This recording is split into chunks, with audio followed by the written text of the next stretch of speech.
Joining me now, Jim Trusty, attorney for President Trump and former federal prosecutor. Jim, thank you for joining us tonight. What can you tell us about the charges as you know them? Well, we don't have the actual indictment yet. I suppose they'll give that to us at some point between now and Tuesday afternoon. Maybe they're too embarrassed to give it to us early. I don't know. But it's a combination of theoretical charges. Again, we just have a summary. We don't have the indictment in front of us, but it looks like the Espionage Act, which is kind of laughable on its face, several types of obstruction and conspiracy, and then false statements. So they're kind of throwing everything in the kitchen sink up on the wall in an investigation that even in just recent days, we have brought to light criminal obstruction behavior by the investigators. You know, it's an amazing moment, Laura. I have not built a career attacking DOJ. I was a prosecutor for 27 years. I spent 17 years there. Loved it. But this is outrageous that they actually have prosecutors who literally, among other things, and we've categorized a number of abuses, literally told an attorney that he probably won't get his judgeship if he doesn't flip his guy against the president. You know, you don't have to be a lawyer to recognize there's something really wrong with that. One of their main investigators, one of their main prosecutors, I should say, said that in front of 5 others who kind of looked down at their shoes and didn't say anything, basically committing a federal crime at the Department of Justice to try to bring home cooperation from who they viewed as an important witness. It is astounding that that's not the real headline as opposed to this indictment. Well, NBC News justice correspondent Jim says that Trump doesn't have a defense and that this legal strategy that he has, I guess that you're leading, will just focus on discrediting the DOJ. Watch this.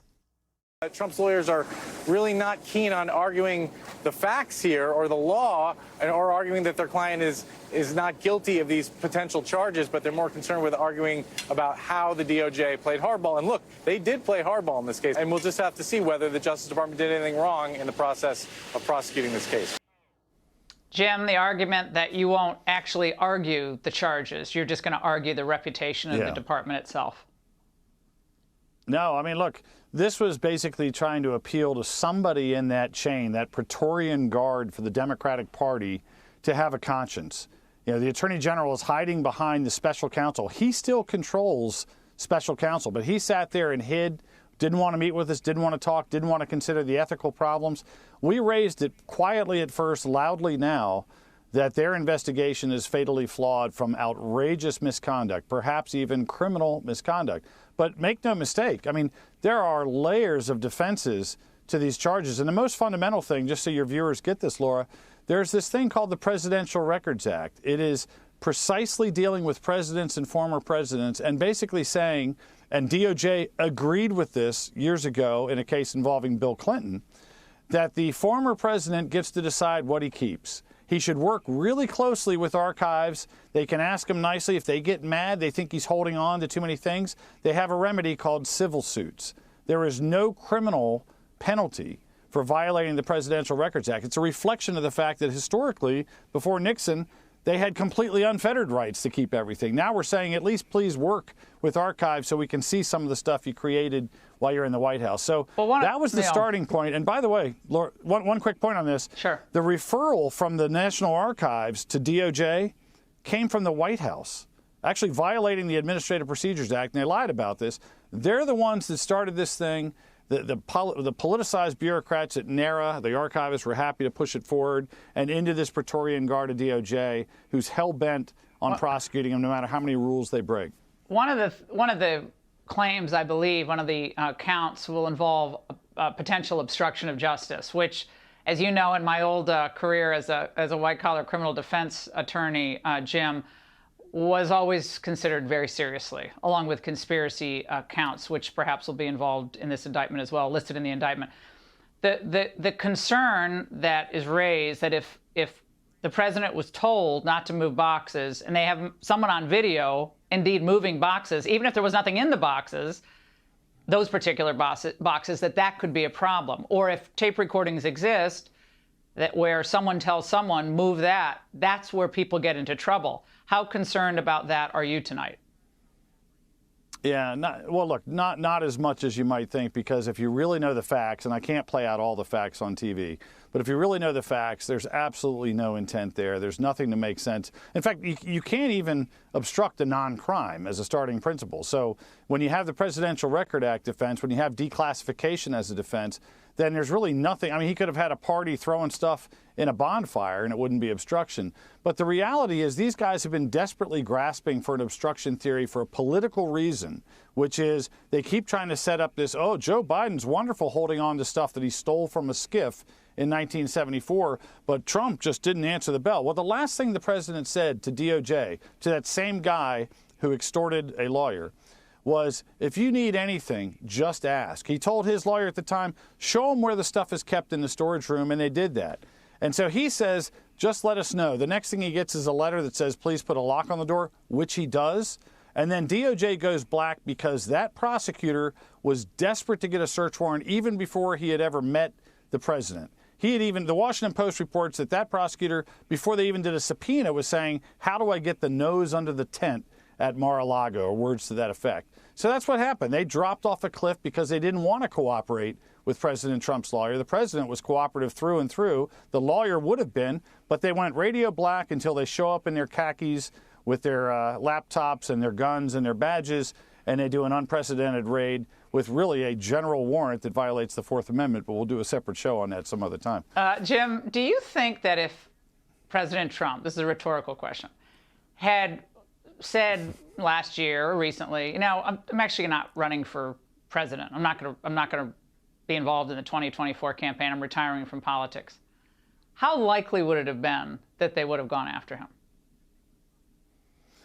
Well, I 0%? think the fervor would have dropped 0.5%. How about that? Really hard to figure out. What does that mean? That's less than 1, right? Yeah. Yeah, so a really small percentage. The only way, look, there is abject hatred for President Trump in some of the circles of DOJ and the FBI. So, he could have basically saved an orphanage from a fire, and these guys would say he's lucky, and they'd still go after him.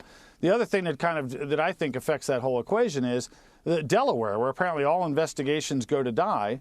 In Delaware, you've got horrific family-wide corruption, foreign corruption scandals involving the Biden family, as well as the laptop from hell, and they're slow walking the heck out of that. So, that's always cover for whatever soft deal they want to give Hunter to do something against President Trump. Say, look how balanced we are. We softened a little misdemeanor tax plea for Hunter, and we also indicted a president for something that's not criminal. That's facially absurd. Now, the New York Times just reported tonight, Jim, that one of the charges is, in fact, a violation of the Espionage Act.